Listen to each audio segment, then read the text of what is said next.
Now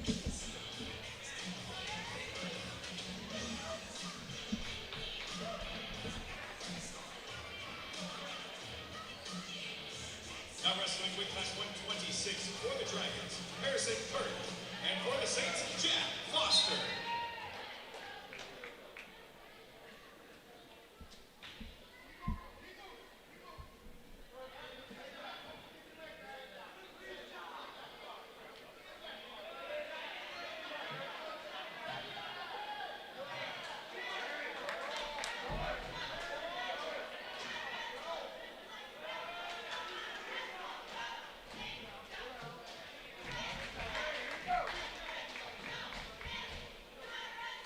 Two-point takedown, Foster. 1-point escape, Kirk.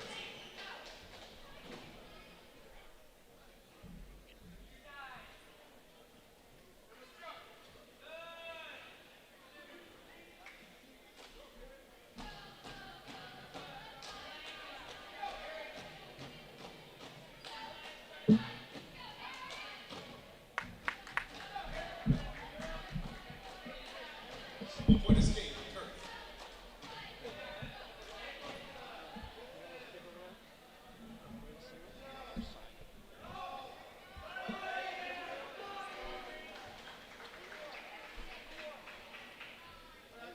Two-point takedown, Foster. 1-point escape, Kirk.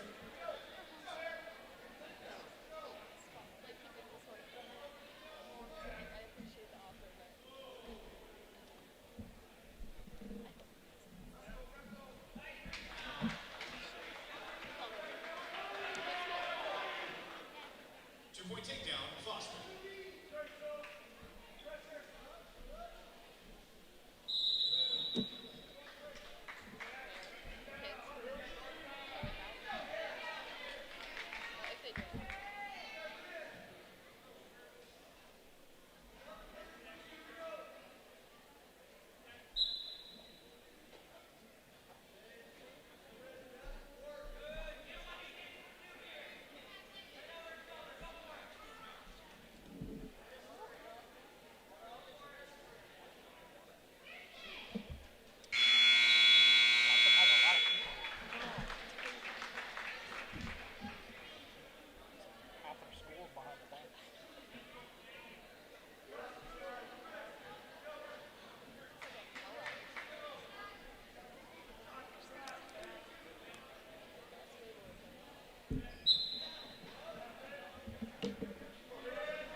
Two-point takedown, Foster.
weight class 144 for the Dragons, Parker Casey.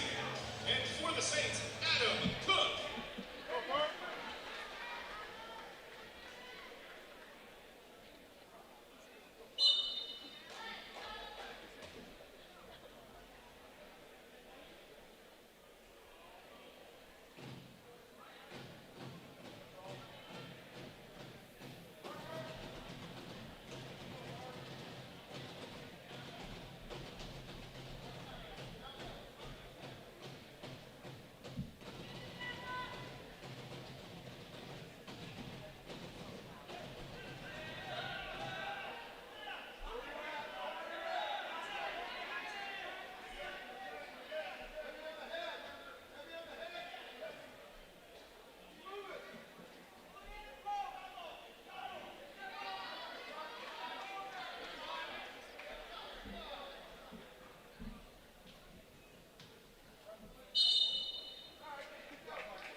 kicked him from standing position. He was behind him, and he just flipped him up in the air, came down, pulled down by the shoulders, and put him right on his back instead of like putting him on the ground. Yeah, I can.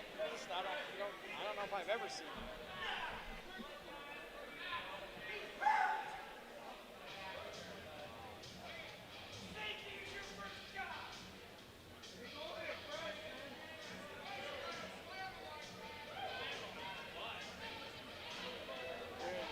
There is nothing wrong with that takedown, back down to the mat.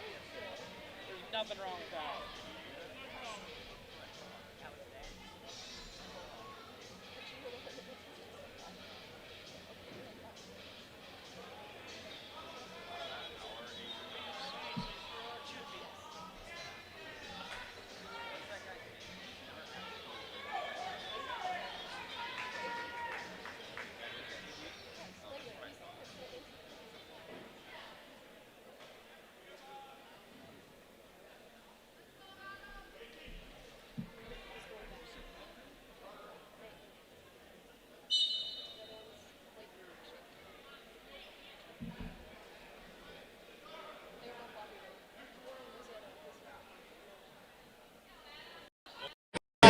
Like To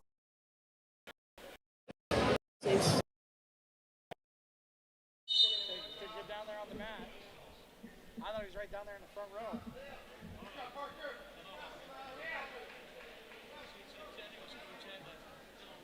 That was the AD. That was the AD. Yeah.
Takedown, Casey.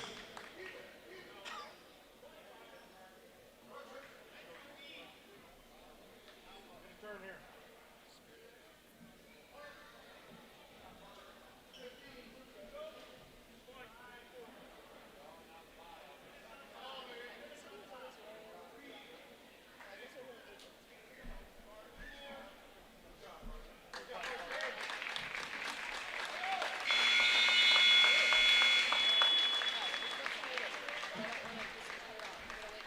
Winning by decision in weight class 144 for the Dragons, Parker Casey. That concludes tonight's first round of our regional duel here at Centennial High School. Congratulations to the Johnston Dragons for winning their first round matchup and advancing to tonight's final round of the dual tournament, where they will face Ankeny Centennial. Picking up wins tonight for the Dragons in weight class 157 was Max Kelly, 165 Jacob Helgeson, 175 Braden Blackerby, 190, Colby Gibbons, 215, Mason Rothler, 106, Ike Bierman, 113, Ethan Hubby, 120, Isaiah Madison, 138, Carson Cornwell, and 144, Parker Casey.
Tonight, these matches provide each of us an opportunity to demonstrate how much we appreciate their efforts and dedication.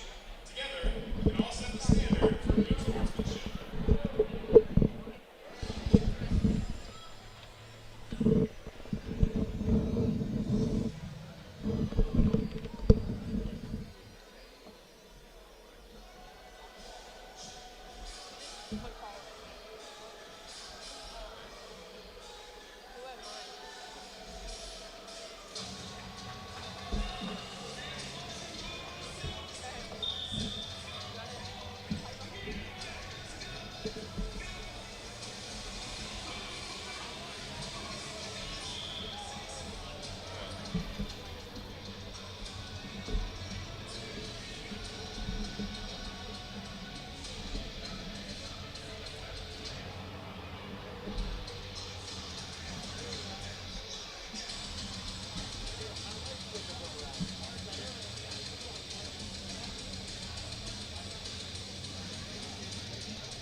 Ladies and gentlemen, make some noise for your Centennial Jaguars!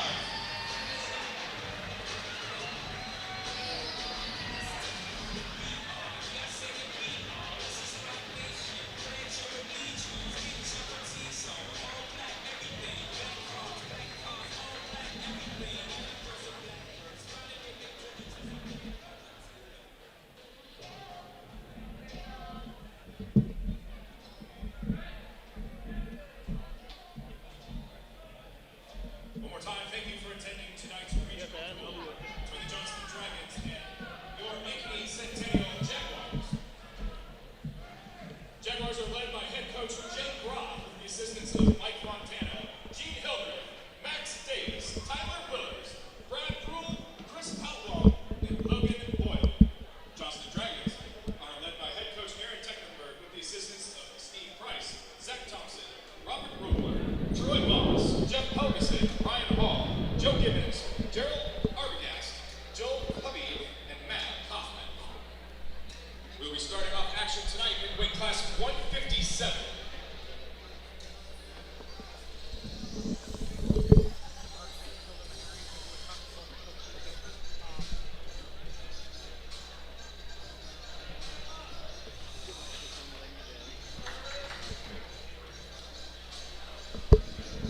One more time, we are leading things off in weight class 157. It is time. Good evening, everybody. Welcome to the Centennial Digital, driven by Freedom Tire. Tonight it is regional wrestling time. Duels. Andy Pollock and Austin Oliver here tonight with you on the call. We're going to start off tonight at 157. This is the starting lineups going on right now, brought to you by Signorama Ankeny. Signorama Ankeny is your full-service sign and graphics company. We design, produce, and install all types of interior signs, graphics, door clings, automotive wraps, windows, and more.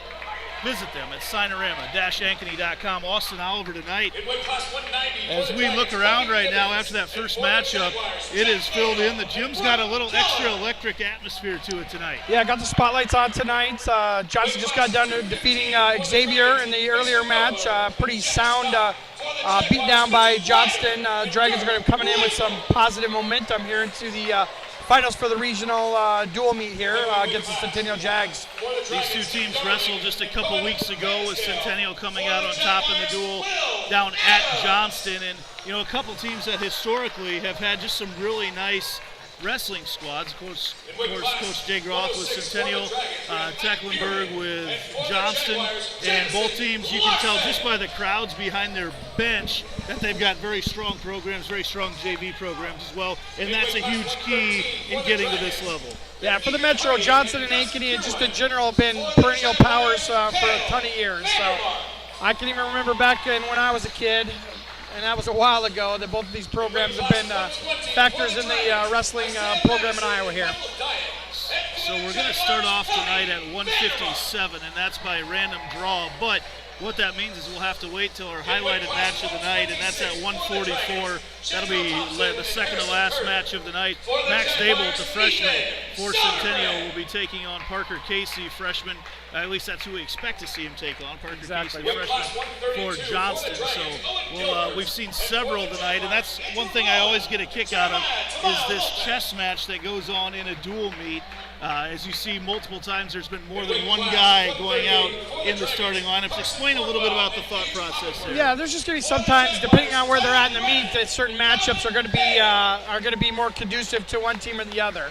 So it's kind of a strategic. There's some strategy to how these are going to be playing out, just with the matchups. One team has to put the wrestler out first, and then the next wrestling match, the other team has to put that first wrestler out there first. Yeah, you see Max Dable, Nathan Griner both go out here at 144, and then for Johnston, Parker Casey, Wes Welford both go out. So they're already, and that's been going on throughout this entire starting lineup. Absolutely, and that's also a factor from the meet before. Do you wrestle your guy that already had a match earlier tonight and wrestle him again?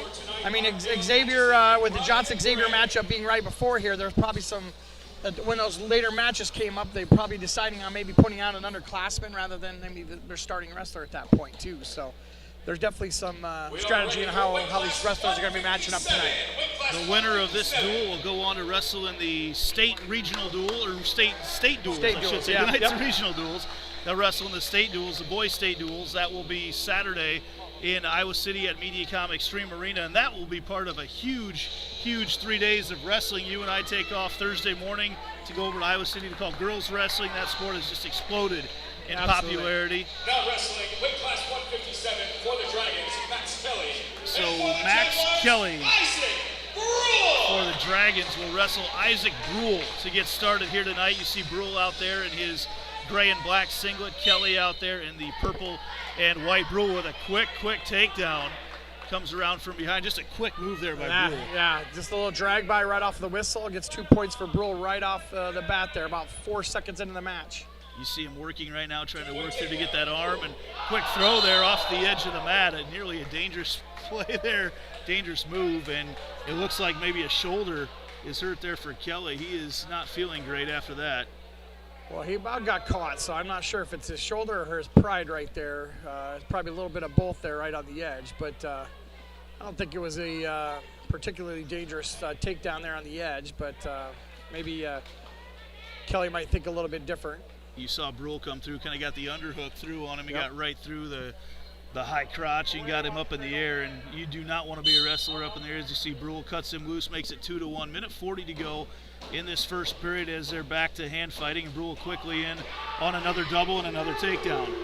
Yeah, he's shooting in with ease and scoring with ease. He's going to get that near leg trapped underneath there, and is going to try to do a little tilt. He's still got that leg trapped there, but looks like Kelly's going to get loose of there. He's going to have to work to a different pinning combination. Goes ahead and cuts him loose. Yeah, he nearly had a chance. Had Kelly on his back, and Kelly scooted out of it as they get set to go here again. And Brule trying to get the Jags off to a fast start. It's 4-2 in this matchup, and Brule has kind of controlled this one from the start and trying to work around it. Another takedown. His third takedown of the first period, in the first minute of the first period for Brule. Yeah, front headlock to a throw by. Really easy takedown there for Brule.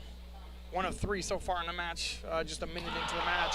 And he flips him over. He's getting back points right now. Brule's got Kelly. Couldn't quite get the shoulders of the mat. Didn't get the back points. He got 2 counted, so he did get 2. Yep.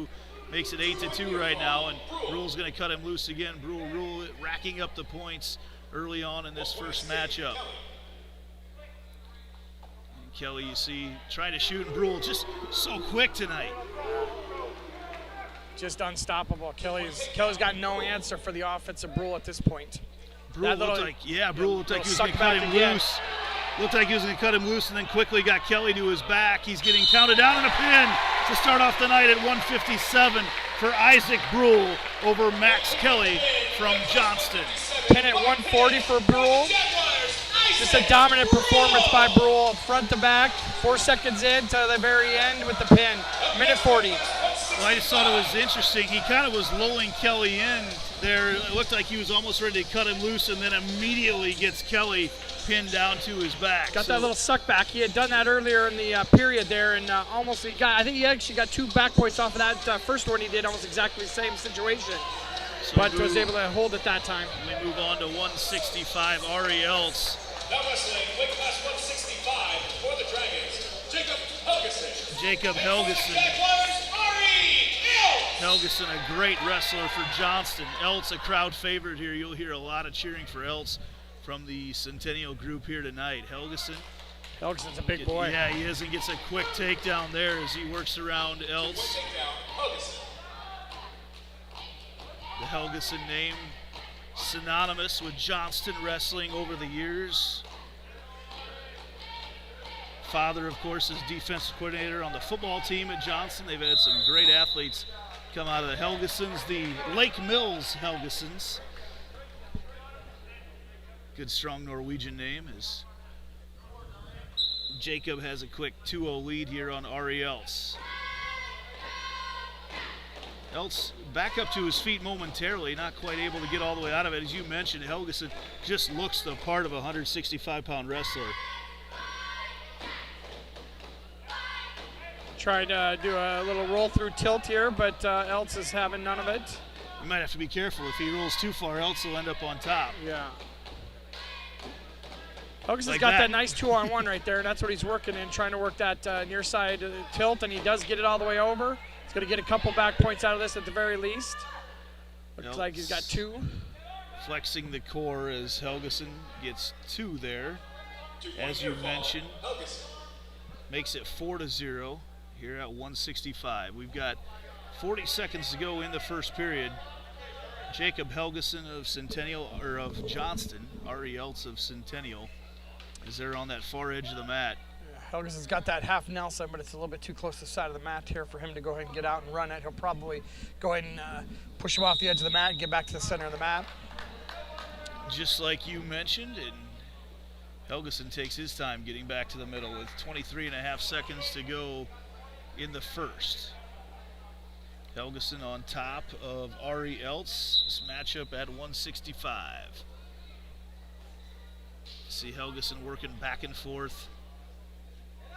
Looking for a cradle here on the near side. That reverse cradle. Couldn't quite get the knee up to the head yet, and he gives up on it.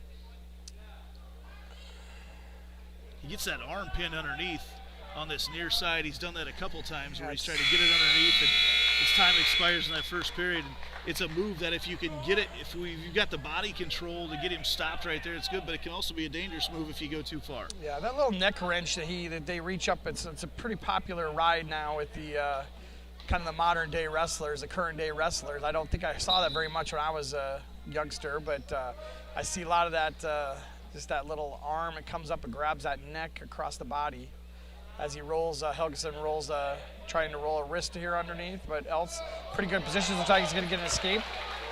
Almost looked like Eltz set him up a little bit, was waiting for that to come out. The second his arm came up, Eltz gets right up to his feet, but now Helgeson in good position again, working almost a standing cradle. Looks like he's trying to get to.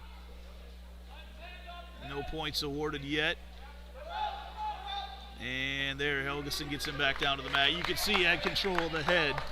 2-point takedown, Helgeson. Yeah, Eltz should have moved over to Whizzer on that inside arm just to be able to trap that, but he didn't move over to that, and there was nothing holding Helgeson back from getting there. He's going to work that tilt again here in a second here. Looks like he's got a arm bar on the back here. Looks like he'd rather work the tilt than run out to the side and run that one around. We'll see how he works that. Eltz is up to his feet. He's going to get an escape out of here as well. His second escape of the match. 6-2. Eltz back up, trying to get a takedown, but quickly Helgeson right back on him. Yeah, Eltz has yet to stop that little drag by. It's a pretty simple move that Helgeson is hitting. And Elts has no answer for it right now. He's giving up 3 takedowns on virtually a 4th takedown right now, virtually on exactly the same move.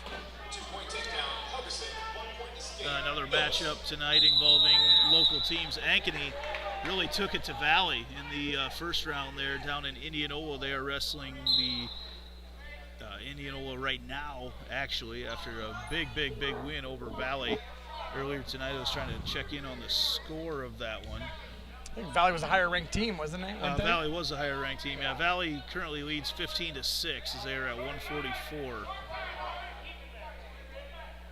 So we'll try to keep everybody abreast of that situation here tonight, as well as Helgeson gets another takedown there. He leads 12-4, trying to score a bonus point or a couple bonus points here for Johnston. A dominant first round, first period. It really was. Elts is a dynamic wrestler for Centennial, but you can see Helgeson has really stymied a lot of his moves so far here tonight. Yeah, we'll see a little bit of a different part to the match here as Elts will be on top here for the second period. See if he can do anything to get this going, get some momentum going in his direction, but Helgeson's explodes right up to his feet, gets the escape. Yeah, he gave up on that right away. As soon as Helgeson got to his feet, he knew he didn't want to be rolling around on the mat with Helgeson any longer. And Helgeson quickly another takedown. Makes it 15-4. Helgeson putting on a takedown clinic right now. Now we're not even talking about too many different moves here. He's hit that drag by. Probably 4 of the 6 or 7 takedowns he had have been that drag by. He's obviously got that down to a science here as he torques on that shoulder here, trying to get that arm up on the back. But Elts does a nice job of posting out, and he's going to get back up to his feet. Ooh, Helgeson's trying for a throw here, and he gets it. He's got that neck wrench in there on the backside. It's going to be a pin. Yeah, right there at the end with just over a minute left in the period. I was just about to say the key here is Elts avoiding getting stuck, and he did on that far edge of the mat. And that's why we said you don't want to be rolling around on the mat with Jacob Helgeson, because he will make you pay. Yeah, Helgeson with a pin at 252. Nice little neck wrench there to the right to the back, and Elts had no place to go. So we move on to 175. Now wrestling weight class 175 for the Dragons, Braden Blackerby, and for the Jaguars, Danny Daybolt. Braden Blackerby for the Dragons, Danny Daybolt for Centennial. Daybolt in the silver and black. Blackerby shoots in and gets a single right away. And he rolls through it though, Daybolt does. No points awarded. Now in on the double.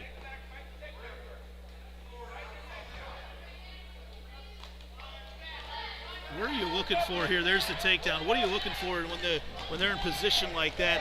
What little move makes it a takedown at that point? Well, it's the covering of the back legs most of the time. Today's wrestling, like that modern day, like I was talking a little bit more, that scrambling situation is just so much more of a prominent piece of what wrestlers do nowadays, especially on the takedowns. It just seems like nobody's really out of it at any time, but they're just trying to grab anything that can prevent them from getting those back legs covered and giving up the takedown. Blackerby did a pretty nice job of getting that leg cleared and getting his head up and on the right side of for positioning and got that takedown. He'll start off on top here at 114, and he quickly gets that half in on Daybolt, trying to get him turned. Has not been able to yet, and then comes out of it. Daybolt trying to work back up to his feet. 2-0 right now. Blackerby in the lead at 175. And Daybolt nearly got turned, and then just like that, he's back up on his feet, and Blackerby takes him back down to the mat. Yeah, Daybolt's trying to capture that from the bottom, trying to capture that arm that's sucked up underneath there, and trying to put his weight on it to prevent Blackerby from getting out to the side. Blackerby does have a arm across the back now. He's going to try to get out and run it. Yeah, and you see he's got control of the right wrist. I don't know if you can see that there right now. He's trying to pull it in. It's going to be big trouble for Daybolt here in a few seconds here. With just 18 seconds, going to see if he can last here. He's doing a great job of just keeping moving around the match, but got 10 seconds here, and Daybolt's in a lot of trouble here. He's in a lot of trouble. He can't quite get there. He's not getting counted yet. Nothing being counted, though. The three's already there. Oh, he does three's have already three. there. Oh, that was after the whistle. The official's going to talk about it. It was after the whistle. It looked like it came after the whistle. They're going to discuss things right now, as he did slap the mat, but the officials are going to talk about it and see the ruling, and it's not a pin. Daybolt was stuck. He had nothing. The way that Blackerby had his arms behind him, there was just nothing Daybolt could do. Well, that arm bar is always a tough one to really get those shoulders down. You know, you got a lot of pressure on there, and the wrestler that's getting all stacked up there it doesn't have a lot of places to move, but it's really a hard one to actually get a pin. Between that and the cradle, you know, you have to be a pretty special wrestler to get that full cradle on and that arm bar to be able to get the pin, especially the way he had, where he walked all the way through and was actually getting his head up into the air and his chest and his shoulders up into the air. So we'll see what happens now for Daybolt if he can come back from this. Daybolt starts up on his feet, and then quickly there's a scrum, and not quite up to neutral yet. Daybolt still has that arm through, as you see Blackerby trying to reach through, and he's about to get the escape. That should be an escape already. There's right no control. They're both on their feet. And there's the escape point, makes it 6-0 Blackerby. I don't know what really changed to get the escape. It should have been escape as soon as they got up to the feet. And Blackerby shoots in again. He's got that left leg right now, trying to pull it in. Daybolt can't get the hips back, and now he's in trouble. So he's working that scramble position. He went to get a leg, gave up that position. He's trying to get a hold of that bottom leg here and just trying to scramble his way out, but is not going to be able to do so. Another takedown there for Blackerby. Makes it 8-0, and they're off the mat. And I honestly thought the Daybolt was in pretty good position when he initially got that double leg shot in on. He had a good sprawl going on, but he went ahead and switched over to the scramble. And as we've shown so far, Blackerby's just not going to be one that's going to be thrown around on the scramble situation. We've seen so many times throughout the course of the year that from the announcer's point of view, it looks like the guy that's getting taken down maybe gives it up a little bit too early and tries to get out to his stomach, as you see Blackerby, and now as Daybolt. Daybolt's once again in trouble here, and there's a ton more time left in the match this time when he gets him turned over. There it is. So 3 minutes and 10 seconds into the second period.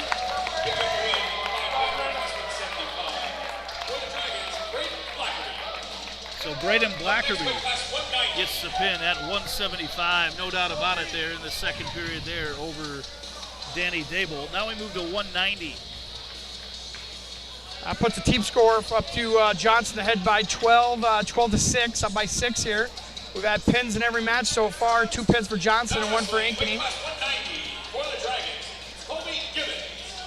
And for the Jaguars, Jack Cahill. So Jack Cahill goes out there for Centennial. He'll wrestle Colby Gibbons from Johnston. Gibbons tries to throw him by right away. Really controlling the head is Gibbons. As he shoots in and gets it. Not quite the takedown. Yeah, there it is. Sweep single, switched over to a double and got the 2. So Johnston, these upper middle weights, has looked really good. Yeah, Gibbons is working the legs here. He's working a little high. He's working off a far side half. Nelson's going to get some early back points here. Yeah, you can't. They're all twisted up right now, but he's got Cahill's shoulders almost completely down to the mat. He's getting counted down as he slips out, but 3 back points, actually just 2, going to be awarded there. Makes it 4-0. Gibbons is going to go right back to it. He's going to run a crossface here first. Going to try to get some back points, but I wouldn't be surprised if he doesn't get some back points here. He's going to go right back to that half on the far side. He's going to stuff that chin down underneath his neck again. Blocked by the official right now. Can't quite see exactly what's going on there. You see getting counted down again is Cahill, and he's just stuck in a position. His legs are all wrapped up by Gibbons. His upper body wrapped up by Gibbons. He has complete control right now. Here comes that half Nelson. I was saying he's going to come right back to that half Nelson. This is much more of a pinnable move from the leg right here. Got a little high, slid off the top of his head. Man, that shoulder. Yep. It's like such a painful This is one move. you want to fight, but it's pretty painful to fight. Now he's going to settle back. He's going to get that leg out. He's just going to go full half Nelson right now. Pop that leg up. And Gibbons is in a lot of trouble right now. Gibbons is with the pin. There's Cahill in a lot of trouble. Some technically sound wrestling by Johnston here in the upper middle weights here at 165, 175, and now 190. 3 pins, and it wasn't just guys getting caught. They were breaking down, and they had a game plan, and they stuck to it. Team score of 18-6 going into 2:15. Now we'll see who comes out at 2:15 for Centennial. It's going to be Mitch Grider and Mason Rothler. So Rothler comes out for Johnston and Grider, a couple juniors. Grider for Centennial. Yeah, talking real quick to the Centennial coach before the match. This is one of them. He kind of had start on his lineup as going to be one of the more important matches of the night here at 2:15. Those bonus points with the pins, though, for Johnston early on, those are big. Leading 18-6, all pins through 4 matches right now. Could be an early night for us here, Andy. Not really, not after the late start. Yeah. I was down calling number 3 Valley against Ankeny in basketball earlier tonight. That started at 6:15. Fortunately, enough time then to get back up here and watch some wrestling. Couldn't wait for this one tonight. There's been fireworks throughout the years when Johnston and Centennial have gone against each other, and tonight a lot on the line is a trip to state duels. I got the word regional stuck in my head tonight. State duels on Saturday over in Iowa City on the line here. Mitch Grider. Grider fakes a little shot there. Rothler for Johnston. Here at 2:15. Johnston's got quite the crowd behind their bench tonight. It looks like they got half of the male population of the Johnston school over here supporting the wrestlers behind the varsity lineup there. As they go off the mat in front of the Centennial faithful. Really, really nice crowd on hand here tonight. Of course, last year we were here watching Centennial wrestle Carlisle to go to state duels, and that went down to the 9th criteria that night in a tie match at the very end, and Centennial got to move on. Very dramatic night, fun night of wrestling as well. Grider there in on a double as Rothler sprawling out, and Grider's going to have to get his head up. Can't do it. Rothler works his way around, and no points scored.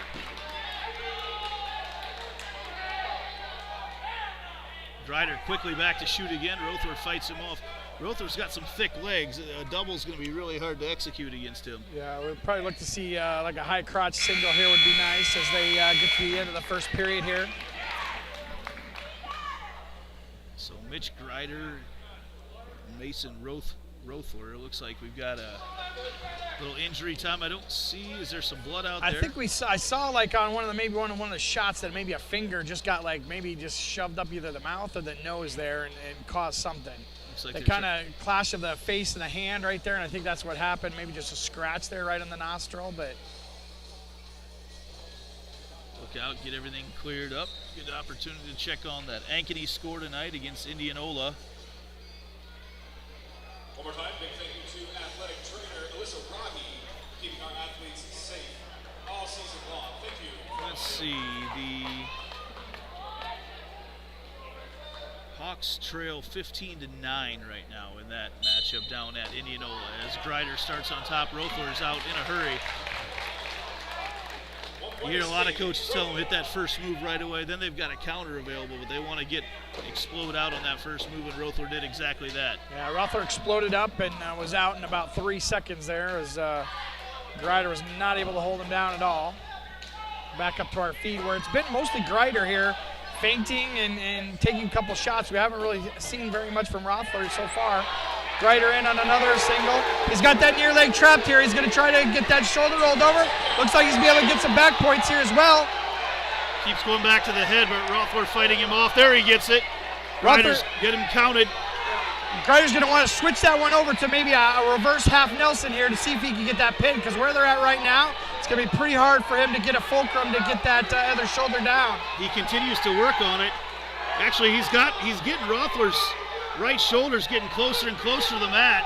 There's a lot of time yet for Rothler to have to fight this off. He's working that arm off. And now he's going to want to work that half Nelson. There he goes, gets that half Nelson on the near side here. Still got that leg trapped.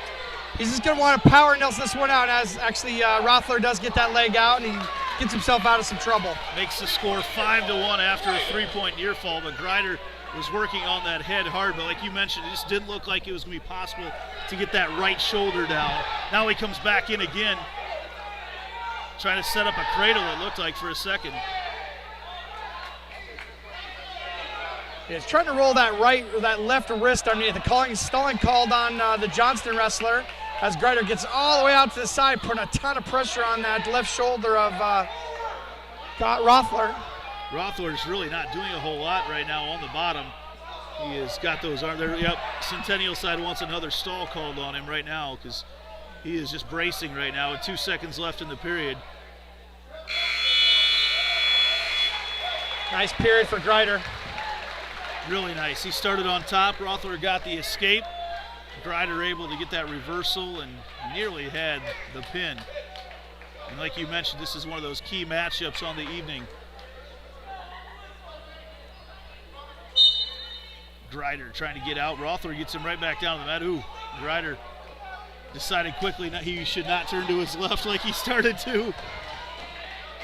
No riding time in high school wrestling as Greider rolls through and he's out.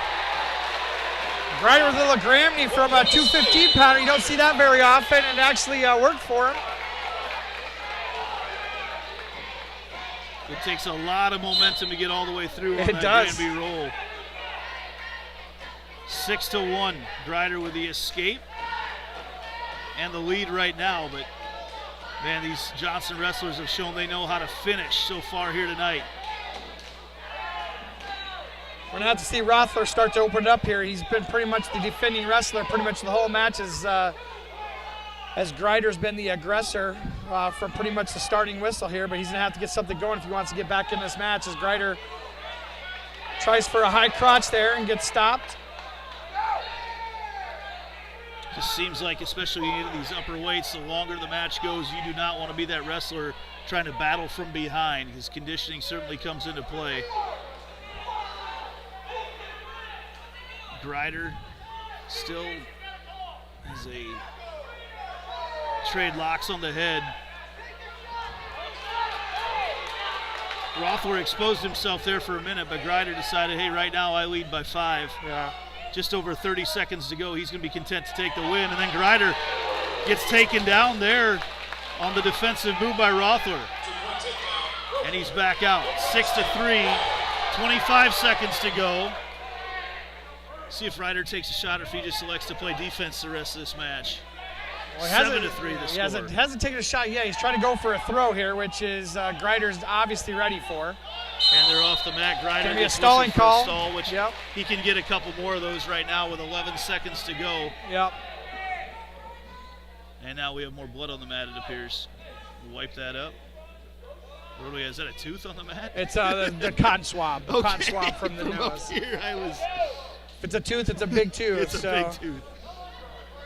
Yeah, I think the cotton swab that Greider had in his nose just popped out. It doesn't look like it's bleeding at all. As Rothler's going for another throw here.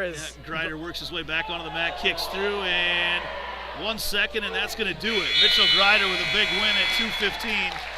Gets 3 more team points for Centennial. 7-3 the win for Greider. Mitchell Greider. Up next, weight class, heavyweight. And this will be fun to watch. We've got Brooke Keller coming out for Centennial, an undersized heavyweight, but a very active undersized heavyweight. Saw him wrestle at 215 a lot throughout the course of the year. Had some key wins for Centennial at key points throughout the season. He's giving up a lot of weight out there to Nick Darling.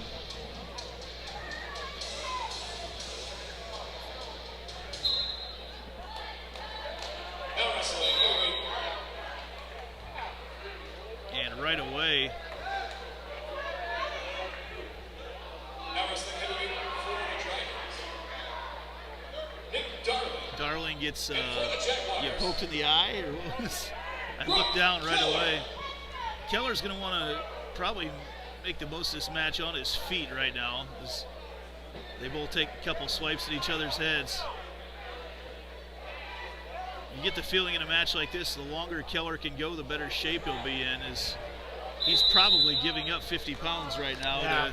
If not, maybe even a little bit more. And Darling, interestingly, looks like he's got both shoulders wrapped. I thought it was just one at the beginning, but I think he's got the other one wrapped with some kind of a wrap on it as well. Yep, the one's got the brace and the other's got a wrap, a little flesh tone wrap over there on his right shoulder. So he gets in, shoots in on a single, and he's got Keller down to the mat, and immediately gets Keller turned over. Keller scrambling and gets out. Quick escape there for Brooke Keller. 2-1 the score in favor of Darling. Slippery. Yeah. Oh, sweep single. Oh, Keller couldn't quite finish it before Darling sprawled out, and now Darling's got him in that cradle. Tough one here as Darling's got Keller down on the mat in the cradle, and there it goes. If he breaks this out, Brock Keller's in a good spot here if he can break those arms here. He's definitely got his 3 back points for Darling, but I don't think he's going to be able to get a pin with where the shoulders are situated at right now. It's going to be close. Looks like that shoulder's out there, yep, but he just made an adjustment. The right one out. There it is. Darling did a nice adjustment there at the end just to get that inside shoulder down to get the pin off the cradle. So Darling, once he got that takedown, that made things very difficult on Keller, and Johnston has taken a commanding 24-9 lead as we head to where we get closer to where Centennial's got their hammers coming up in the lineup. Yeah, but with all these pins for Johnston, you start to get a little concerned from a dual score standpoint. Ike Bierman wrestling for Johnston right now. Jamison Larson. So Larson a senior for Centennial, Bierman a freshman for Johnston. Yeah, Centennial's going to need to get some team points here rolling here very, very quickly, or it's going to be a runaway for Johnston. But like you said, I think this is the strength of the Centennial lineup, the start of the strength of the Centennial lineup. As Bierman gets in on a low single there, but looks like Larson may be working in on a cradle right now. Got to kick his leg out. Well, it's just one of those scramble situations where you're looking to just tie up that leg and then give up the single there. Or give the takedown there. Bierman works his way through and gets it. And now Bierman working on that right side, trying to get Larson turned.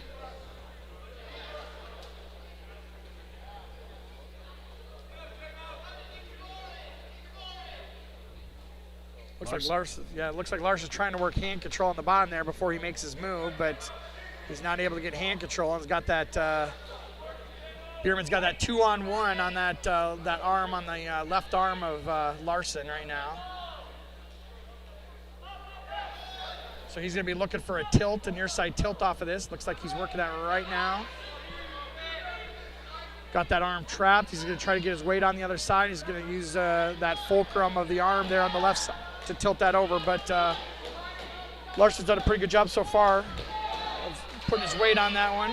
There he gets, kind of getting close to get him turned, and Larson rolls through. Larson close to getting a reversal here, and then just like that, Larson's shoulders are back down towards the mat. Bierman trying to finish him off. Can't do it. Larson back up to his feet, and they're off the mat. Like you said, those scramble situations, who's going to end up on top, and that time Bierman was able to just keep enough control.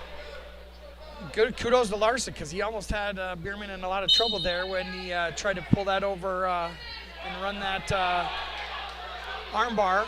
Larson with 5 seconds to try to get Hits out, the and he does. Larson's switch. got him. Oh, he can't get that leg out right at the end. Did they give him 2 or no? Nope, no points at all. No points at all. He couldn't get his leg out at the very end. Bierman had that leg trapped that whole time, and that was enough to keep the points from being awarded.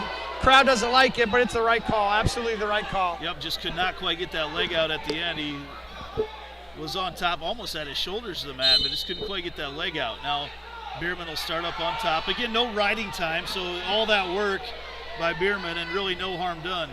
Yeah, Larson's working that switch right off the whistle, just not able to complete it out here. He's got that arm bar, Bierman's got that arm bar, and he's got a near wrist trapped as well. So it looks like, I'm guessing he's probably going to try that tilt for a few seconds here, and then he's going to try to get over the other side and run the arm bar. But Larson's doing a good job of getting up to his feet. Got the escape. All of a sudden, the Centennial crowd's into this match. Here, this has been a boisterous crowd from the start tonight. A trip to state on the line. Larson kind of shows a single there, nothing able to convert. Bierman still leads 2-1, and he will likely start in the down position. He's got the choice in the third. Larson trying to get control of the leg, reaches through, and he may have it. Larson's got him in trouble. He's got the two. He's got the head and the inside leg. Larson's got to keep that leg, not give up the reversal, but does give up the reversal. So we're right back to where we were, a 1-point lead for Bierman. Now Bierman's got control of the arm too. 50 seconds to go in the second period. What Larson's doing a good job of right now is he's controlling that other arm there as Bierman finally does get that loose up, and then Larson grabs it again. Larson's going to have to try to get out in these next 35 seconds and tie this thing up. There, same move. See what Larson can do on top now with 25 seconds. Coach is probably just wish he could hold on and keep this lead going into the third, but Bierman's up to his feet. Larson takes it down. It's going to be a reversal here, but Larson's scrambling. Needs to hold on for 10 seconds here. Off the mat, 10.8 seconds to go. Larson leads 5-4. It's just a second period, and this has been entertaining as all get out, especially this second period. Larson on top, see if Bierman can get out and tie this thing up.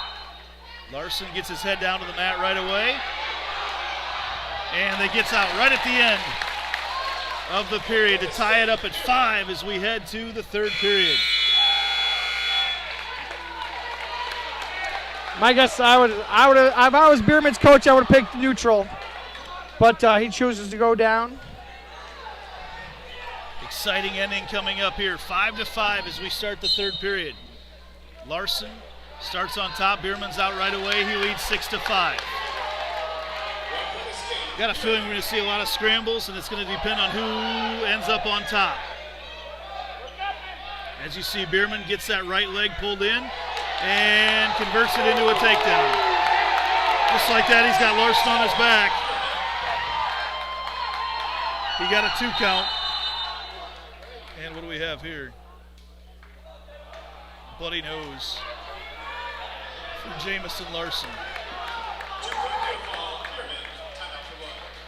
I'm surprised they stopped it for that, but maybe that is a protocol now. That was on top. Actually, it was a bloody nose coming there from Bierman. Yeah. I don't know if that changes depending on if it's the wrestler that's in control or not, but it shouldn't. Usually when there's a pinning combination enforced, they usually don't stop the match for something like that. But like I said, the protocol could be with blood in general that they stop it immediately when they see it. That's what it has to be that, because otherwise there wouldn't be anything else. He pointed right at the nose right when he called the stoppage. So minute 33 to go here in this third period, and Ike Bierman leads Jamison Larson. Ike Bierman of Johnston leads Jamison Larson 10-5. Just had an escape, a takedown, 3-point near fall to get a 5-point lead. It was 5-5 going into this third period, and now Bierman will start on top as he's going to cut him loose to start. Or do we have more blood? A little more blood. I mean, Larson's just a wild card. I mean, you just never know what he's going to be doing here, and he's already caught Bierman a couple times in almost some near-fall positions just with his scrambling ability. So this could go any way, any direction here with just a minute 30 left to go here in the third period still.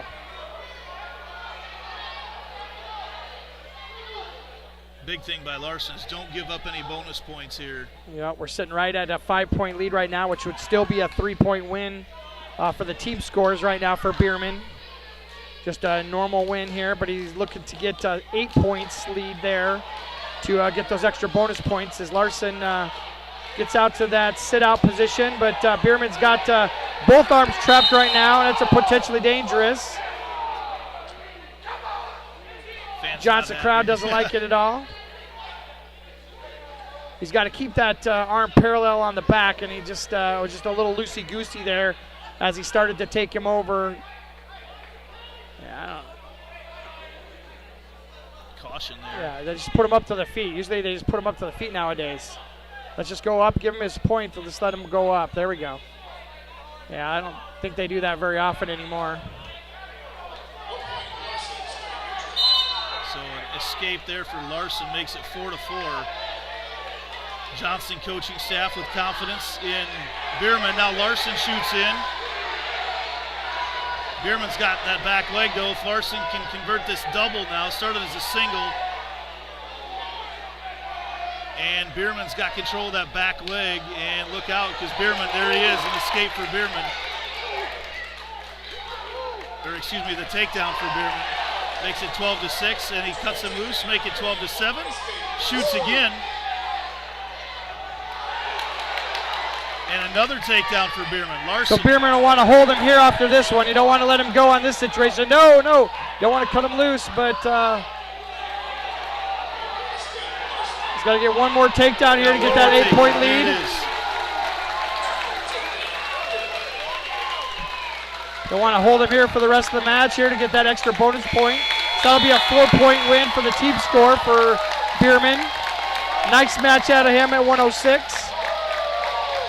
So Johnston on a roll right now. They lead 28-9.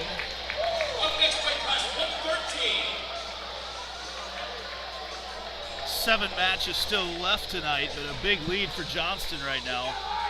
And that'll bring up Cale Vandermark for Centennial at 113. Guessing he'll be wrestling Ethan Hubie. Weight class 113 for the Dragons, Ethan Hubie, excuse me. Hubie and Vandermark. At 113 right now. Jaguars in need of some bonus points. And Vandermark quickly with a takedown. 2-point takedown, Vandermark. He goes to work on Hubie. Cuts him loose on the edge of the mat. Vandermark will go to work once again. Yeah, Jaguars going to be looking hard at pins here going out here to try to get this score a little bit more under control here as they enter into the mid rounds of the mid weights of this meet tonight. Try to get back within striking distance for those matches at 138 and 144. A stall call on the edge of the mat there for Johnston.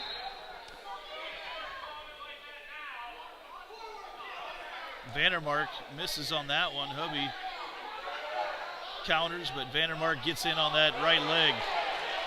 He's going to try to reach up to the head there and see if he can capture that head, but gets the takedown off that sweep single. Working a crossface here. He's going to be trying to work a cradle here, it looks like. As the Johnston wrestler posts up, he's got that cradle. Looks like he's got it locked up. Looks like he's going to settle this one out. He's got to get that arm cleared, or is he just going to force it over that arm? Could be a potentially dangerous section. He's going to try to roll him backwards. Got that cradle now. He's got him counted down for 3 so far, but he's going to have a tough time getting that pin from right now. Well, what Vandermark's going to do is he's going to try to get that knee, that top knee, and get it into his side of his rib cage here. You'll see him trying to get that. Well, he's going to go ahead and let it go and see if we can move on to the next move. So 3 points there. That makes it 7-1.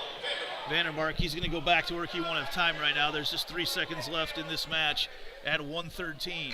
Cale Vandermark for Centennial. Ethan Hubie from Johnston. Vandermark leading 7-1 right now. Jaguars looking to find some bonus points, scratch and claw for all of them that they can gather up. As Hubie started on top, and Vandermark back up to his base right away and gets out and gets that escape. 1-point escape, Vandermark.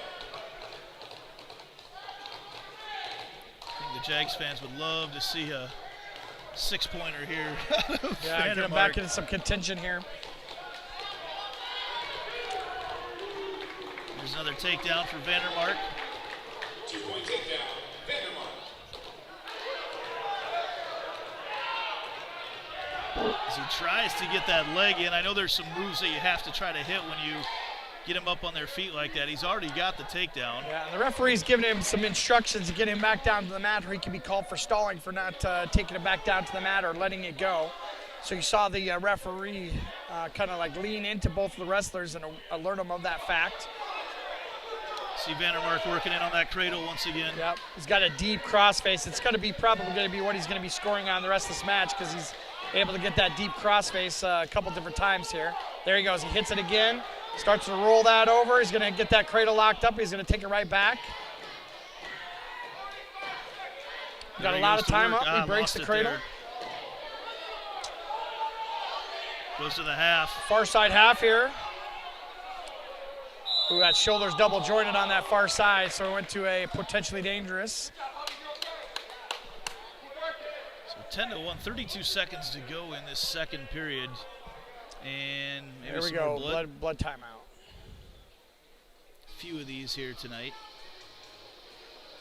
It's kind of one of the perils of working that crossface is you end up crashing that forearm right across the opponent's face, and sometimes can pop that nose a little bit. And with wrestlers the way they are, the nose is always kind of that weak point of the body there. Any little bump or knock across that nose that can lead to blood pretty much at any time.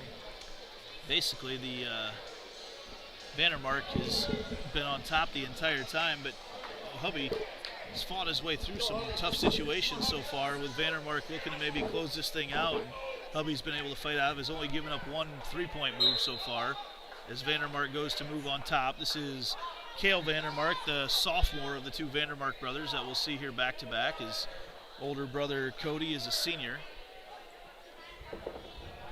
As you see, Cale continue to go to work. He's got 15 seconds to do something here. 10-1, he leads. In the last little bit of these matches, you're usually just probing for something that's going to maybe work for the third period, trying to see what maybe can be something you can work. You know, you don't have enough time to probably get some points here, but you can probe a little bit and see what you get figured out. And as he hits that crossface there with about 5 seconds left to go, I imagine that's probably right where he's going to go back to again, is that crossface. Had some success to get some points already. He'll start off on top in this third period. He's going to cut, it looked like he was going to cut Hubby loose, and he does.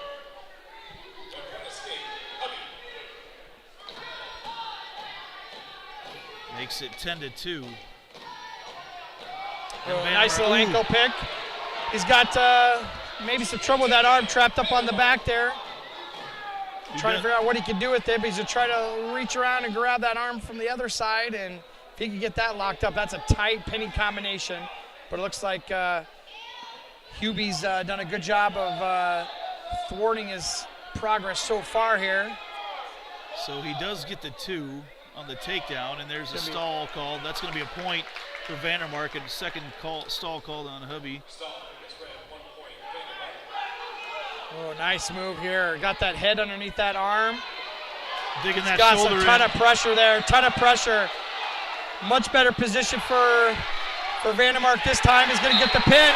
There we go. As the crowd goes nuts. Great tactical move by Vandermark at the end. You just see he was working towards it. You talked about the whole match. It seemed like he was probing for what might work, and he got in on that there at the end. Just slowly worked the shoulders down to the mat. Yeah, he had that arm up on the back, and he just never let it go. Was just able to just relax, look for the opportunity, and he got that opportunity when he got that head underneath that arm and just was able to just use a lot of pressure, push him over, and Hubie had no place to go. Indianola has taken a 35-9 lead over Ankeny, so they have wrestled through 165.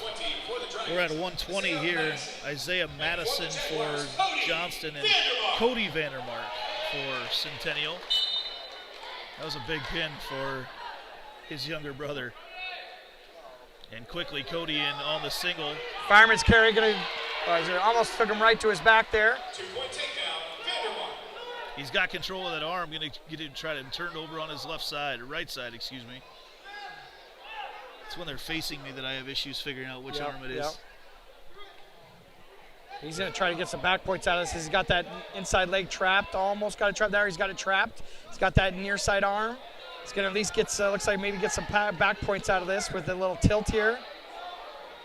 Trying to get him tilted, but there's his body's in the way right now to get him too much further. Well, he'll just relax that a little bit. He'll adjust that arm on the one that's across the throat right there. He's going to try to stack him up here with minute 10. He's got plenty of time. He's going to have to worry about the edge of the mat more than he's going to have to worry about the time here.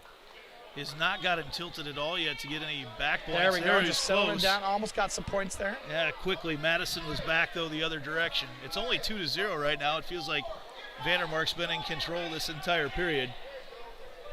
50 seconds to go in the first. Johnston Look in at the that team Vandermark race. There there. it is. Veteran move there, sucking him right back into the mat to be able to get those back points on the edge of the mat. He's going to go ahead and get his 3 back points.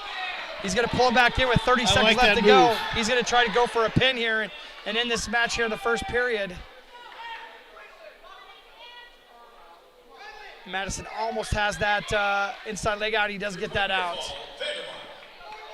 20 seconds for Vandermark to try to finish something off here. Madison has been fighting him off the whole time. Deep half here with There the it arm is. trapped to their side. Oh. 1 point on a full Nelson. Vandermark slid that other arm in late. It happens. Yeah.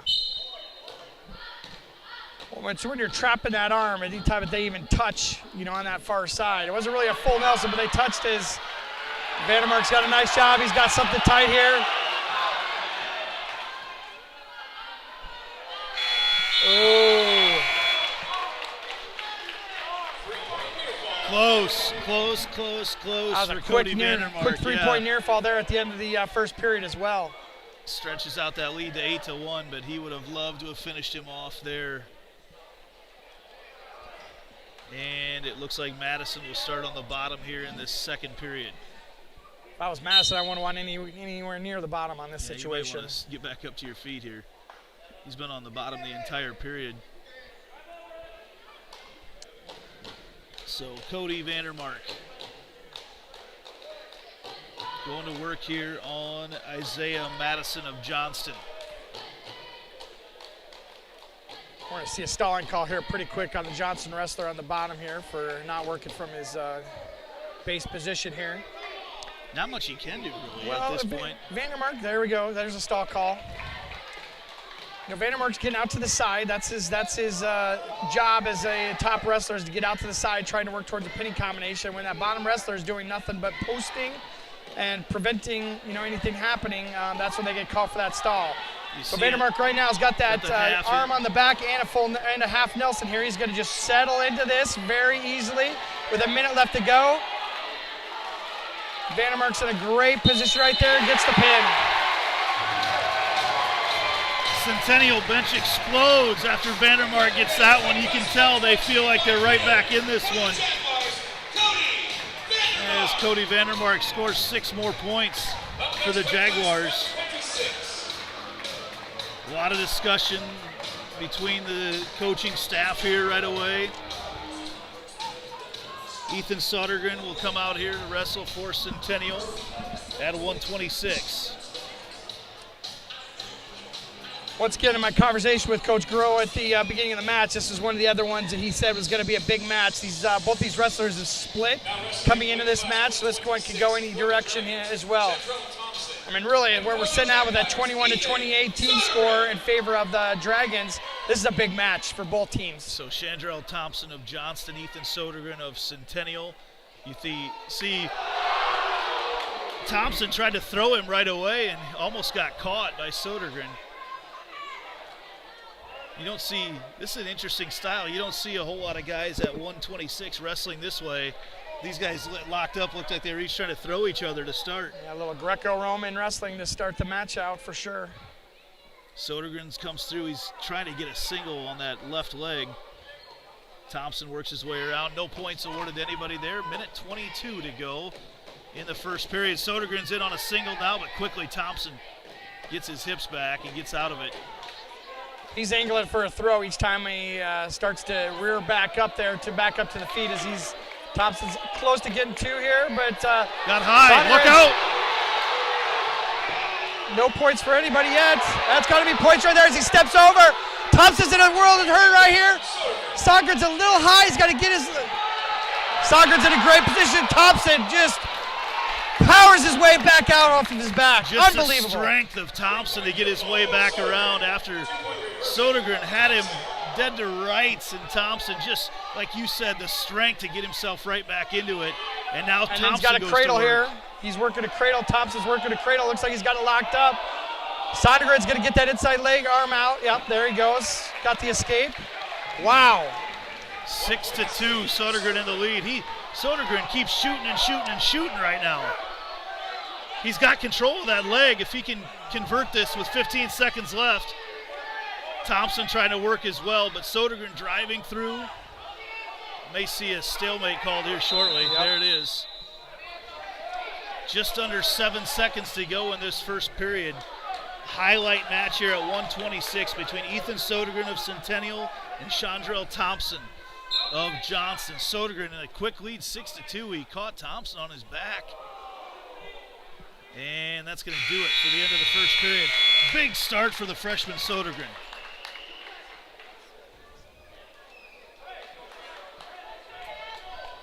Sodergren going to choose down. Everybody yells to watch the cradle. Everybody from all angles of the gym here watch the cradle. As he tries to get up. Thompson puts in a leg immediately on the near side there.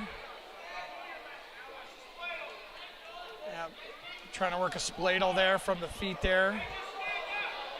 Trying to get him turned over. If he gets too high, Sodergren could be in good position. Sodergren's got to get his head out. Yep, that's going to happen here. There it is.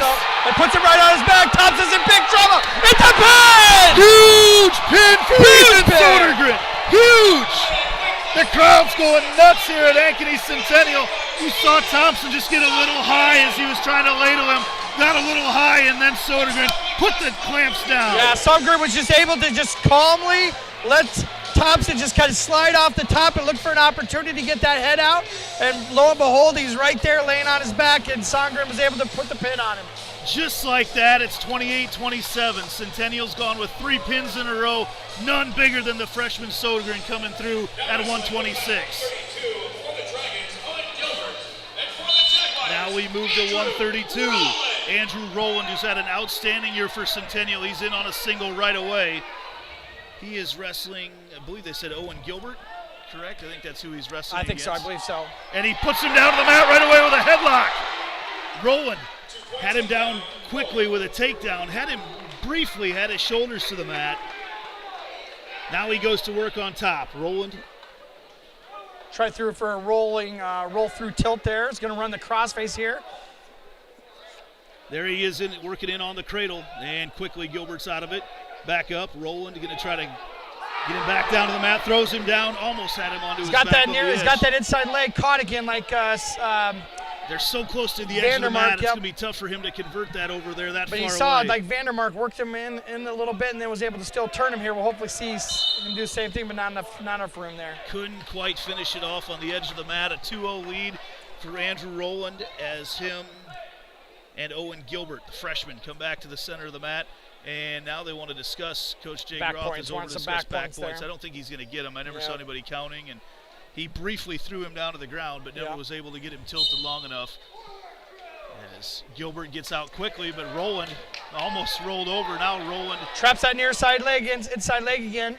Now we're in a good position for him to be able to work this rather than on the edge of the mat as he works that tilt from the near side, raises up that inside leg, tries to get that shoulder over 45-degree angle. He's just going to relax here. He's got a ton of time here with 45 seconds left to go here in the first period to try to get some back points here. Working the crossface there. He's going to settle down. There was no counting, was there? Nope, I thought he had him tilted. Never broke 45 degrees. Rowland goes to work again. Now he's got a chance. Still 2-0. That's the crazy part. Rowland has been on top this entire period. He got the takedown just a couple seconds into the period, but Gilbert doing a nice job fighting off every move that Rowland throws in on him. Now he goes for that cradle. You see him starting to work into it. Getting that back leg. Can't get it locked in, though, yet. 3 seconds left. Got to finish him out here quick and able to control him. Ooh, Gilbert was trying to get that escape at the end of the period.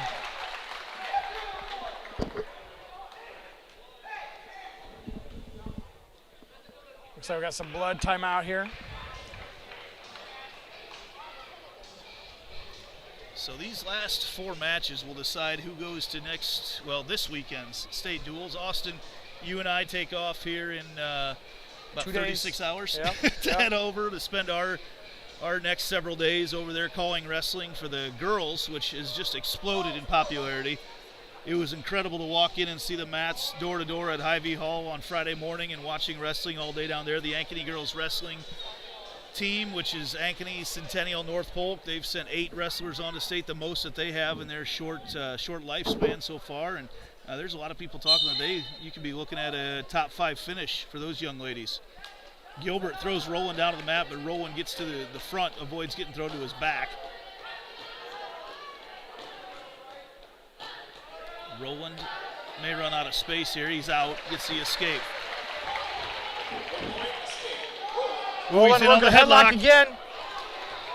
Gonna go back and forth.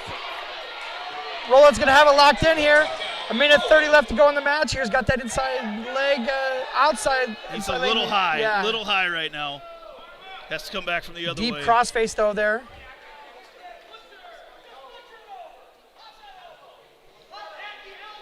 I think he's going to work that cradle again here. He's going to try to work that cradle in.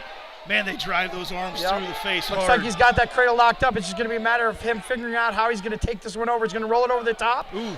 Always a concern to pin yourself in that situation, but he does get him over.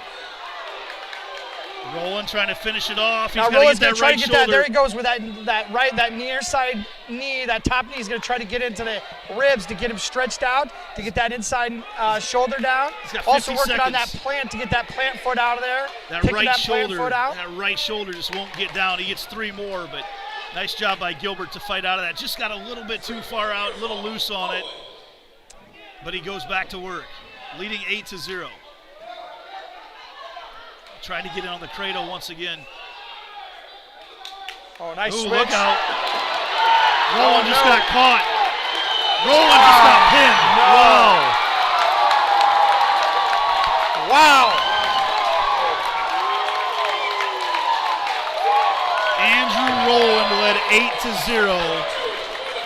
And you mentioned before about getting yourself pinned. He was very close before. And right there at the end, Gilbert got him just a little bit too far, and Gilbert ended up on top and got the pin. Just Gilbert capitalized on a small mistake, and 6 points go to Johnston. That is a huge win for the Johnston Dragons. Could be a pivotal loss for the Centennial Jaguars right there. So now we move to 138. Tyler Brennan for Centennial.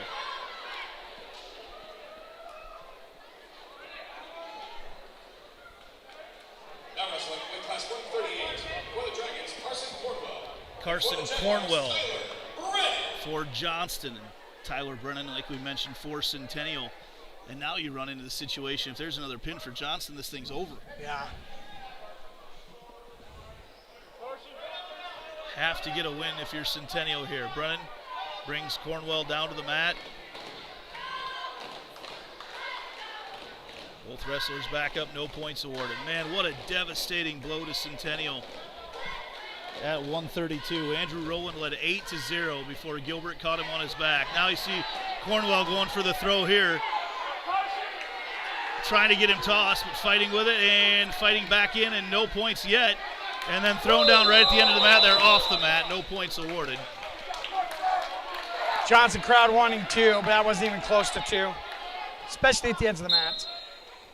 Brennan shoots in right away, but Cornwell right there for it, and his headgear comes apart.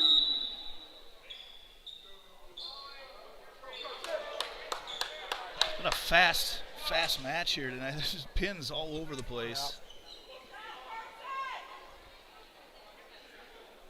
Yeah. Cornwell throws Brennan down to the mat quickly, and he's back in, but Brennan tries to work in on the leg, but Cornwell goes back to work. Cornwell's working that front headlock, trying for that throw again. Takedown there. Nice job by Brennan to just outlasting him on that. He tried it multiple times there. Gives up the escape there. It'll be 2-1 lead for Brennan. Well, you see Cornwell keeps going for that hip toss, that throw, and Brennan has fought out of it a couple times so far. Would not be surprised we haven't seen the last time. Fireman's carry there for Brennan. Almost had him right on his back. Gets another 2 for him. Nice fireman carry for him. He's got control of those legs there. He's going to be... So 7. Looks like 1 point for me as well. Yeah, the basket is covering up the top part of the 7. Basketball 7.1 standard seconds, is giving us some wrong information. But 7 seconds left to go here in the first period. Brennan's just going to want to make sure he doesn't give up any extra points here with no time left here. Short time left here. There he goes. He gets Cornwell back down to the mat, and Cornwell's not going to move here to end the first period. Tyler Brennan leading 4-1 at the end of 1. This is a key pivotal match right now. And Cornwell's put himself in some precarious positions here where he's kind of exposing himself. So it's going to be interesting to see how this one goes here. I wouldn't be surprised if we see another catch pin here in this match as well.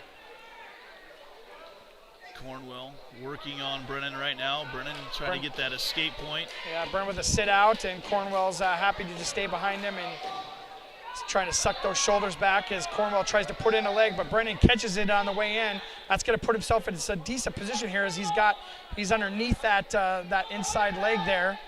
If he could get his body up there, he's got an opportunity for a reversal here. He's going to reach up that neck. Cornwell's getting a little high right now. He's getting high now, and Brennan's got a really high. Brennan's be able to grab that neck. He's be able to torque that one down. Both wrestlers not in good positions here, but it's probably going to end up being a stalemate here as Brennan's going to get out. There it is. He just had to pull his head out just a little bit. Got the reversal. Just nearly a minute into this second period. He leads now 6-1. No lead is safe tonight.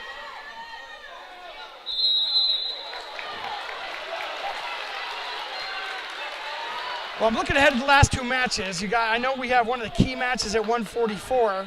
I mean, I'd like to think at 150 we'd have a pretty good sizable advantage with a place winner coming back with Brule. So this is the pivotal match, I think, of the night right here. With a 6-1 lead for Brennan right now with just about 40 seconds left to go here in the second period. 144 was highlighted as a toss-up match here tonight. Ooh. Brennan nearly caught him on his shoulders. Now 144 looking forward to a big matchup here tonight. No escape there off the edge of the mat. 35 seconds yet. And Brennan will still be on top. He leads 6-1.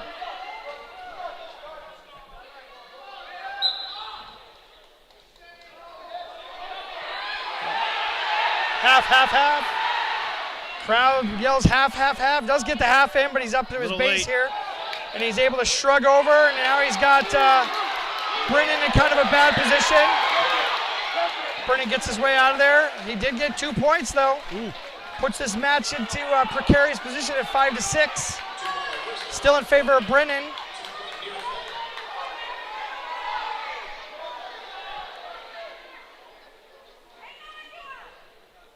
Whew. We head to the third, 6-5. Tyler Brennan. I think it's Johnston's choice here, so he's going to choose down. Coach Grohl just tells him to cut him loose and be right up on the feet as we have a tie score with 2 minutes left to go here going into the third period. What he can't do is get pinned. You see Cornwell going for a throw there once again.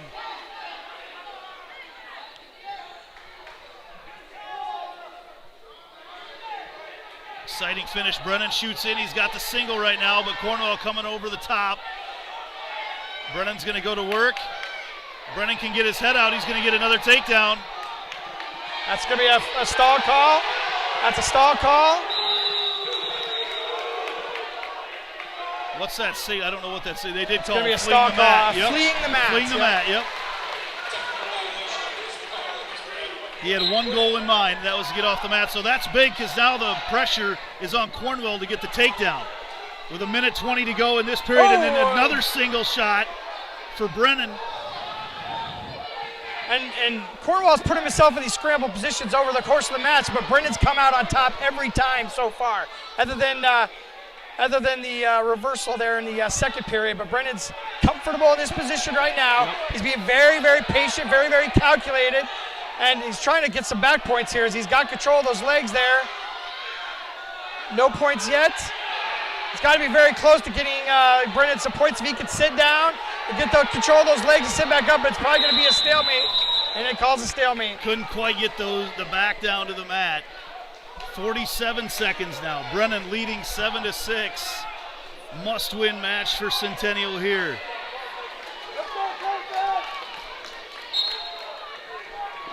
Cornwell has to shoot. He trails by 1, now 40 seconds to go. Expect a scramble situation here at the end, like you said. If I was Brennan, I'd get in on that single like he's done the whole match and just hold on for the end of the match. He's got that 1-point lead right now. Watch that throw, goes into, no. Off the edge of the mat. Bolt up.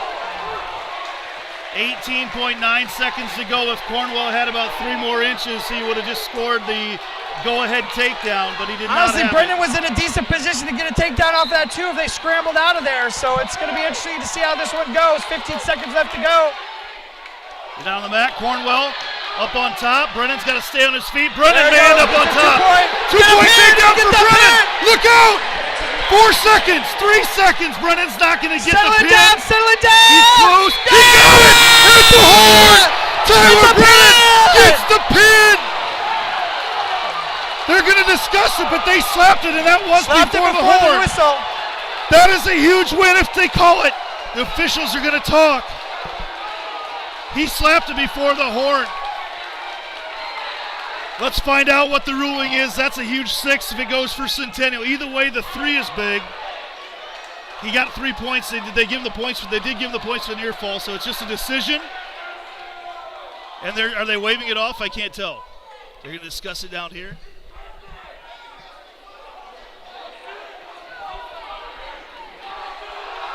What are they saying? What's the ruling? It's a pin. It's a pin! It's a pin for Tyler Brennan! Absolutely huge! Right at the horn for Tyler Brennan! Incredible! The one thing that Johnston couldn't have happened, Tyler Brennan just did.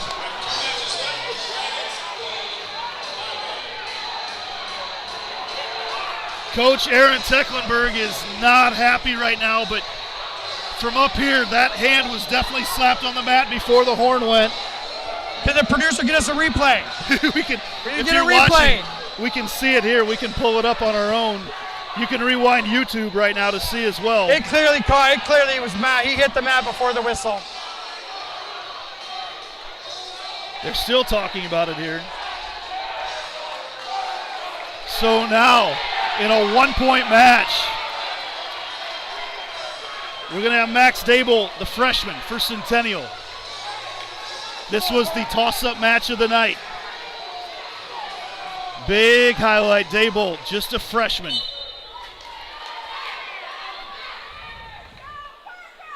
And he's going up against Parker Casey, also a freshman, for Johnston here at 144. Just 2 matches to go here tonight. Dable in high and off the edge of the mat. This freshman against freshman? Yes. Let's go. Couple freshmen. Trip Holy to the cow. state tournament on the line. Yep.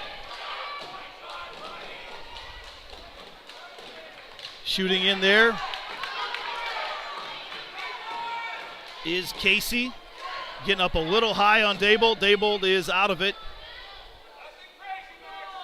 Dable tries to throw him off the edge of the mat, and now they're both kind of stuck.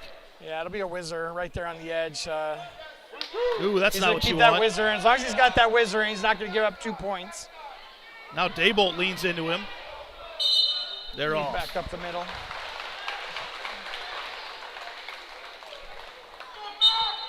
Look at that team score right now. We couldn't have asked for a more exciting matchup here tonight. 1:05 to go in this first period. A couple freshmen, Parker Casey for Johnston, Max Dable for Centennial, in a very, very important match. Johnston coaches are still fired up. They're giving it to the AD from Centennial at the What do you scorer's do table. about that? What's the AD supposed to do? Yeah. There, Casey throws in, and he's caught! Dable's got him caught! Look out! He's getting counted down! Dable caught him quickly on the move. There's a takedown. He's got 3. Dable now trying to get him turned. He's getting a little high.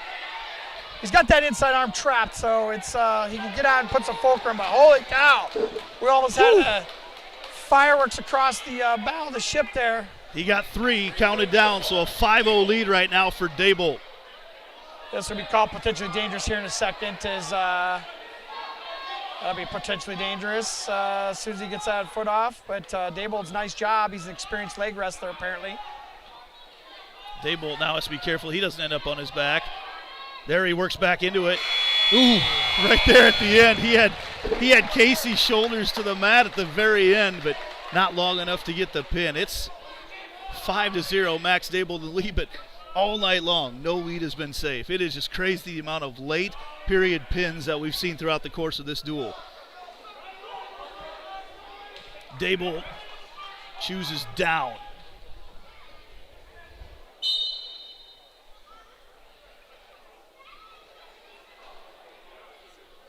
He is up and tossed back to the mat by Casey. Casey rolls through. Now Daybold catches him again. Reversal for Daybold. He leads 7-0. And now if you're Daybold, you can be a little more cautious the rest of the match too, leading with this big lead. You just want to avoid any big. Well, really, you just want to avoid a big pin. combos. You want to yeah, avoid a pin. Correct. Casey shoots in again. 3-point win by Johnston in this situation. Daybold puts him on his back. Look out! He's in a much better position this time. He is. A lot of time on the mat. There he is. Oh, it couldn't quite get him finished. Minute 15 left to go. It's not over yet. It's not over yet. It's a pin! He's going to let his senior Rule finish this thing out. Huge couple waits between Ethan Sodergren and Max Daybold. The freshmen have come up absolutely huge tonight. Daybold, big match. Biggest match of his career probably right there. Huge win. After that win for Johnston at 132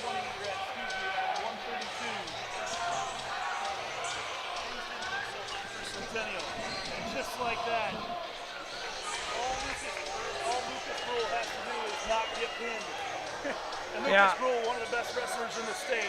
Yeah. At 150 for Centennial. Weight class 150 for the Dragons. Kenny Thompson. And for the Jaguars, Lucas Rule. Rule going to try to send the Jaguars on to a return trip to the state duels on Saturday. Rule right there, catching Thompson right away. Thompson shoots in, but Rule works around behind, and Rule's going to get the takedown. Rule's going to make quick work of this. Look out. Got Thompson down on the mat. Rule going to try to finish this out. Yeah, it's over. Rule's going to just lock this over. Lucas Rule sends Centennial on to the state duel. And picking up the win, 5-10. In weight class 150 for the Jaguars, Lucas Rule.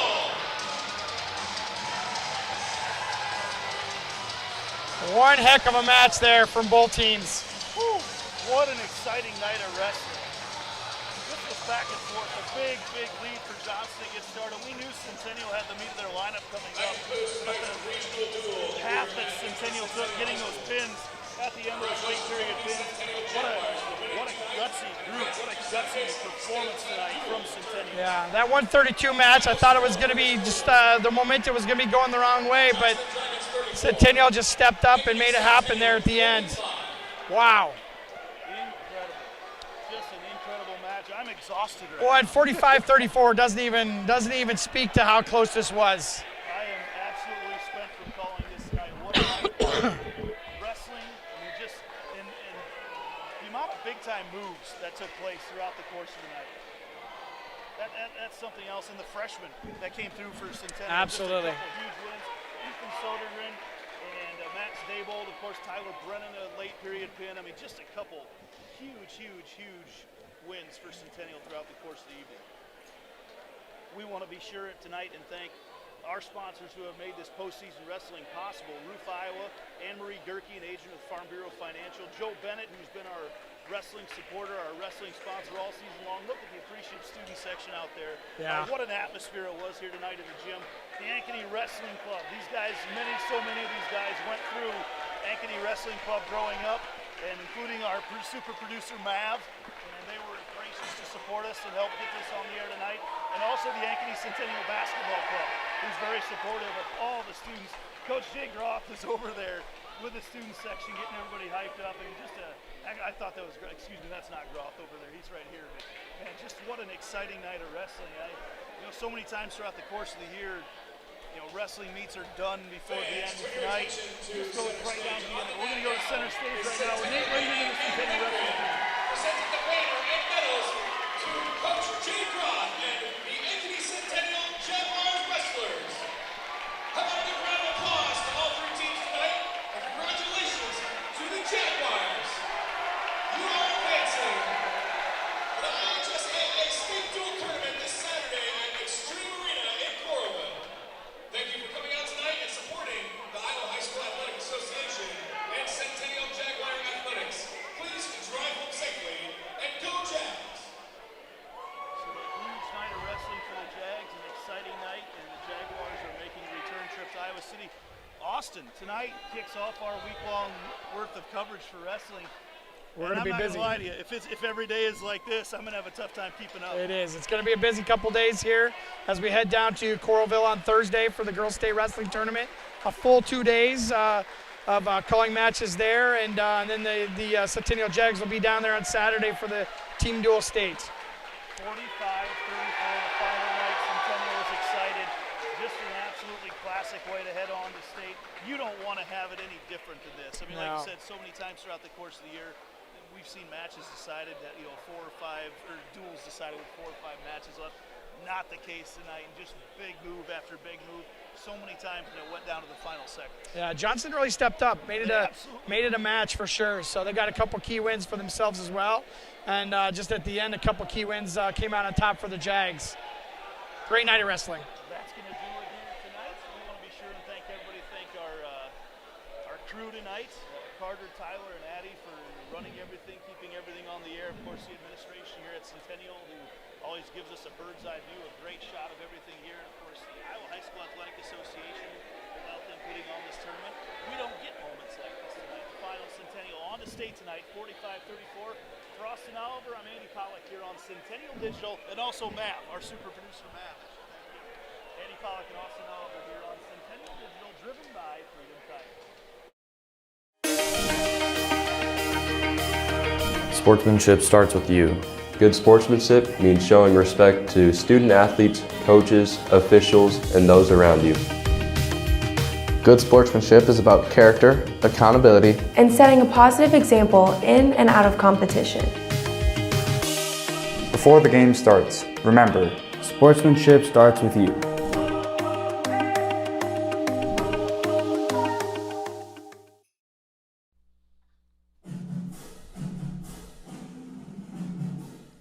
Winter sports coverage on Centennial Digital is driven by Freedom Tire, brought to you by these generous local businesses. Roof, Iowa. Wendy Thompson, an affiliate of Humble Travel. Extreme Services. West 40 Market. Reed Plumbing. Wholesome Pet Essentials. Nolte & Sons Lawn and Irrigation. Eat the Frog Fitness, and Made in the Shade, Blinds and more.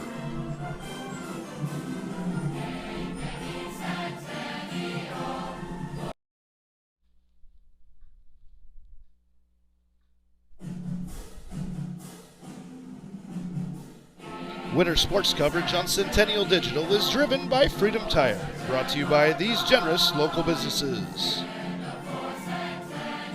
U.S. Cellular, Jirash Performance, Ted Sandine Photography, Lamberti Goki Lucci Law, Alter Metal Recycling, Hearts of Ankeny Animal Hospital, Keystone Home Inspections, and Cabaret Sports Bar and Grill.